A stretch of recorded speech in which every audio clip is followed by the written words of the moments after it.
everyone. Thanks so much for coming to my home. We are starting a new segment here on Daytime Tri-Cities called Party in a Pinch. That means you can throw the best dinner party last minute. We have everything you need, from the menu to the decor to even the wine that you want to pair with your food. We're so excited to start this. My friend Susan is actually inside, and she's going to help me try and figure out a menu of what to feed my friends who are coming over tonight. Susan is joining me here at my dinner table. Susan, thanks so much for helping me figure out what to make for my friends coming over tonight. Great, Anna. I enjoy working with you. Yeah. So we're thinking about dinner. We're thinking about fall. So we're thinking about timing too. And timing. This is kind of a last-minute dinner party. Okay, so we've got to have something that doesn't take too long. Okay, here's what I'm thinking. We can save on time by doing a couple of things that go in the oven together. Love it. Okay, so I'm also thinking root vegetables. Okay, that's very fall-like, right? Yes, sweet potatoes, parsnips. We don't see a lot of parsnips, but they're a great potato pairing. I'm also thinking, what do you think about pork? I love pork. You know, a couple of my friends that are coming over tonight, they love pork, so I think that would be a great fall dish. Well, pork is such a beautiful blend with apples, and of course, fall is all about apples. Apple season, right? Okay, so we'll do pork with apples. Okay. We'll do a roasted vegetable dish. What do you think about fall and it's pumpkin? So we can do, as an appetizer, we'll do a pumpkin soup. Love it. Let's throw some pumpkins on in there. I love it. All right, we'll do a pumpkin soup. Also, the other thing I want to think about are seasonings. In the fall, we look at warming spices, cinnamon, allspice, clove, sometimes cardamom. So we'll kick it a different direction by using a spice blend in that direction. Okay, perfect. Okay. So, yeah, I do have a little bit of kale left in the garden, so we'll toss that in with the roasted vegetables. And love it. Yeah. This is going to be a lot of fun. All right, thank you so much, Susan. And when we come back, we will get started on the main dish. Okay. And we already have our menu set, and Phil is going to help us kind of choose some wine to complement the dinner. Phil, thanks so much for having Daytime here. Oh, I'm glad to have you all here with me today. And yes, I'm very excited. We've got fall, we've got Halloween. I've got a lot of wines, both white, red, to go with a lot of meals this season. I love it. And so tonight we are making kind of a pork chop dish with some apples marinated in that pork, and then also we have some hearty root vegetables as a side. And so we want to find some wine that can complement this dinner. And I have some friends coming over that have a very wide variety taste palette. So we have some that like white and some that like red, and you're here to help us kind of choose the right wines to go with it. Oh, I have got plenty of wines for that meal, so don't you worry. We will go. Let's go find a wine. Perfect. And we're going to taste a few and see what you like. Sounds good. All right, I'll follow you. Thank you.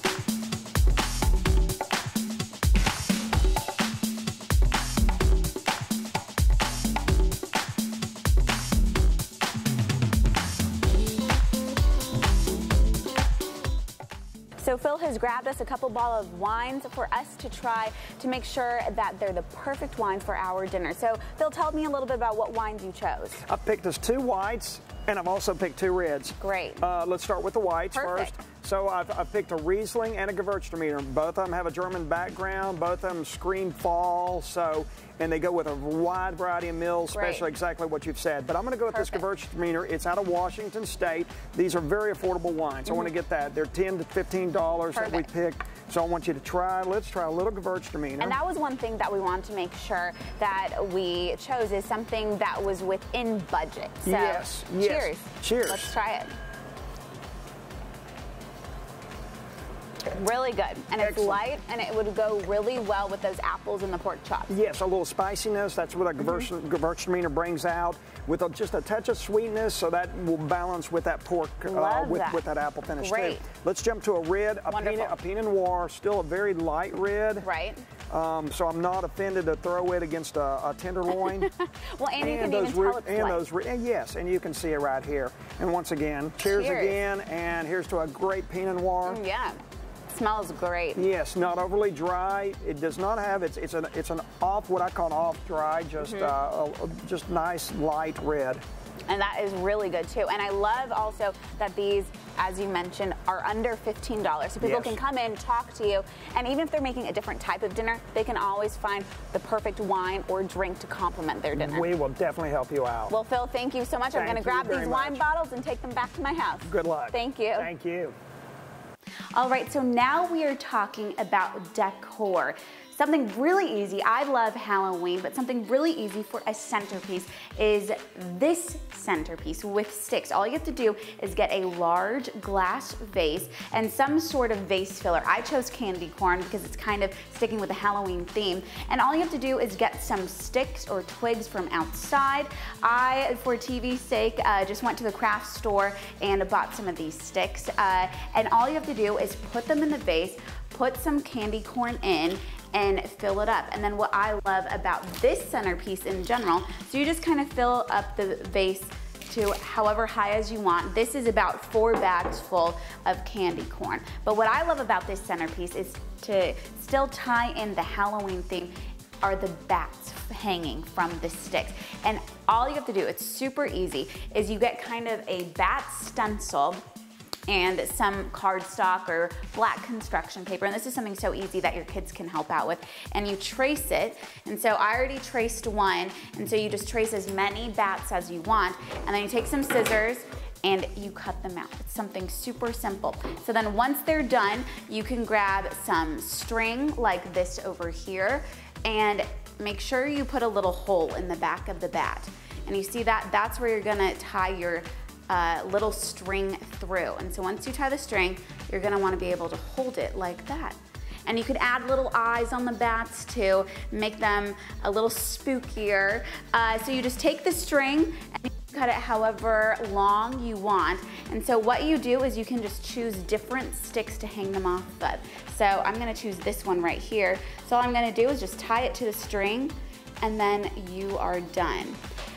And full disclosure, again, I went to the craft store and actually bought these bats, but you can make them in all different sizes, which is wonderful. And another great thing that I found too is these bats actually can hang on some of the sticks sticking up. And so all you have to do is you just get this bat and you get one of these cute little clothespins and you stick them right up there and it will stay.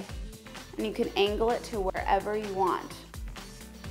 Look at that, isn't that cute? So there is your fall centerpiece for Halloween, something super easy and something that the kids can help with as well. And the best part is it's inexpensive, and this took me about 10 minutes to do.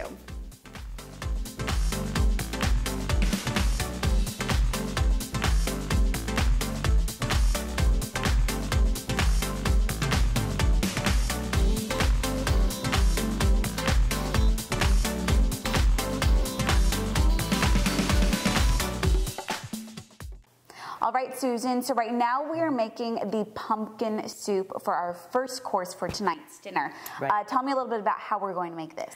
Okay, well, I have the vegetable bouillon that has boiled. I'm going to ask you to add the pumpkin. I'll stir as you add. And this is just a can of pumpkin, right? Yep. Just 1 can of pumpkin. 1 can. And you add the entire thing? Yep.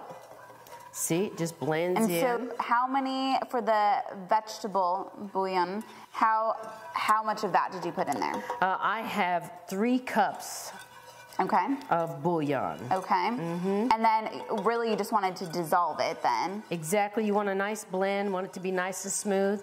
You're thinking about flavor mix here. See, this is nice soup consistency. And now we're almost done. Very nice. I'll let you stir. Okay. And I'm going to add the cream. And how much cream? 2 tablespoons, which, as you know, I don't measure exactly. Right. So there's 1, and there's 2. Oh my gosh, that's so easy. You feel and how?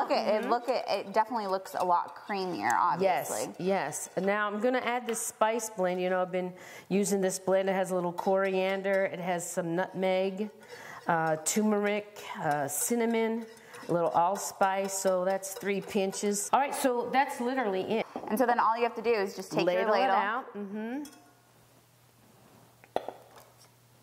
Look at that. Nice. And serve with a garnish. A garnish of rosemary, right? Yes, ma'am. Okay. All right, and I'll just do this right over the top. See? Look at that. And it's so aromatic. Smell it.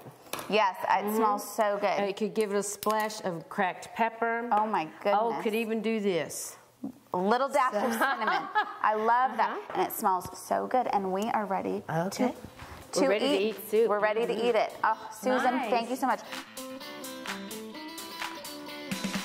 All right, well, we finished our pumpkin soup. Now we are on to the main dish. And these are the root vegetables that you were talking about. What you see, I have cubed up 2 sweet potatoes and also the parsnip. I had a little bit of this dark kale left in the garden, so we'll just stir it in. And this is very, very easy to do. Put all your cut vegetables in a bowl, drizzle with olive oil. And about how much olive oil? I'd say this is a nice 1/4 cup. Okay, perfect. We're gonna add this spice blend. And this is the same spice blend that you used in the pumpkin soup? Yes, yes it is. Okay, so kind of keep that flavor throughout. All right, keep that continuity. Yes, I'm gonna give it a nice cracked pepper. It's such a great flavor. It really is. I'm gonna give this a little splash of salt.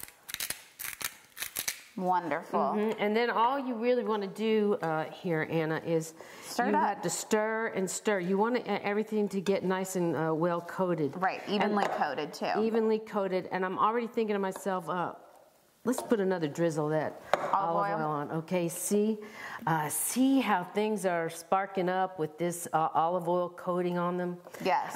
And see, this olive oil will, it creates a sort of a seal on the vegetable so that some of the vegetable moisture will stay inside. The flavor will stay inside. So see how I'm trying to get the bottom up and over. Easy. And then all we have to do is just put it in here, right? Once it's all coated. Okay, so that's what's next. Okay. All right. If you hold this bowl. Got it. Okay, look how pretty that is. And the colors are just beautiful, especially fall. for the fall. Yeah. All right. Fall colors, it's beautiful. Wonderful. Okay. Well, let's take this and go put it in the oven. All right, that'll get a cover on it. All right. And then we'll bake it. Wonderful, thanks. Okay. All right, so now we're putting this in the oven, covered with tin foil, and now we're going to start braising the pork chops, right? Yes, I want to talk about braising because braising is a process that's done only on very high heat.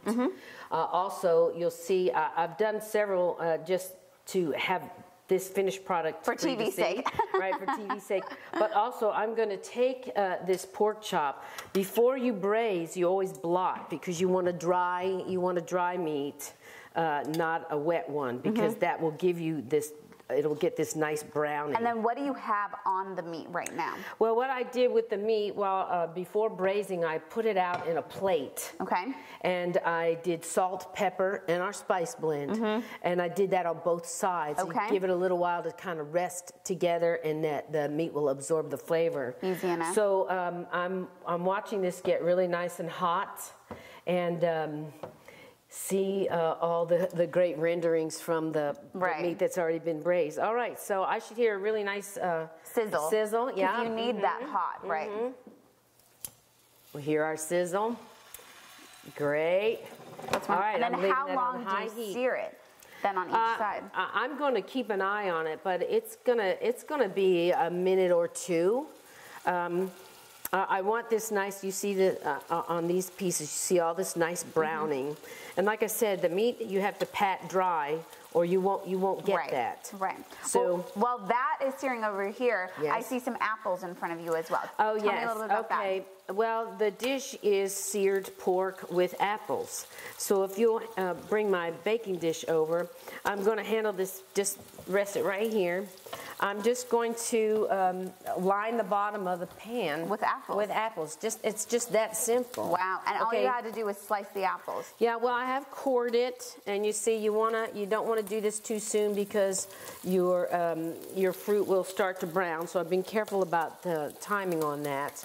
So here it is, and I'm just going to lay the pork on top, and then I'm going to put another layer of apples on top. So I'm thinking this is about do it. It's almost like a lasagna in a way, but with pork chops and apples. Right, it's a layering. All right, see Wonderful. that? Yes. Isn't that gorgeous? Is that what you're looking for? Yes, that's exactly what I'm looking for. Wonderful. Okay, so now I'm just going to go like this.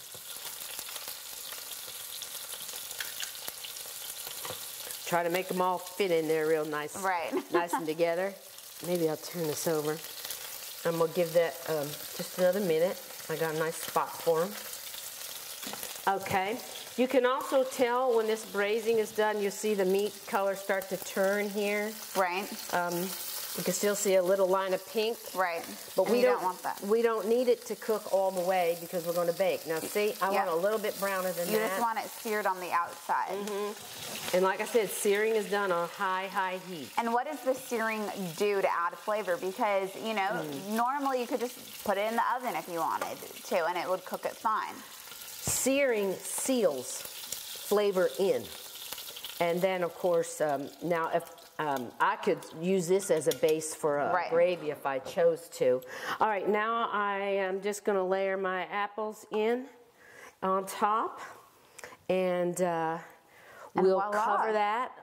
You just cover it with tin foil and then we put it in the oven. Easy enough. All right, Susan, thank you so much. And when we come back, we will be done with the meal and we can sit down and we can enjoy it. Well, we have finished up here, Party with Pinch. Susan, I just want to say thank you so much. Cheers from your decor to your food to your wine. Thank you so much. We have it all for Party in a Pinch. Let's try it. So good. Very nice. And now we have our soup plated and we have our pork with the root vegetables plated as well. This is the perfect fall meal, especially for all my friends coming over tonight, and it was easy to make too. Wonderful. I think it's perfect. I think it is too. Well, let's try it. Are you going to try the soup? I'm going to try the soup. I'll try the root vegetable stuff. Oh my goodness.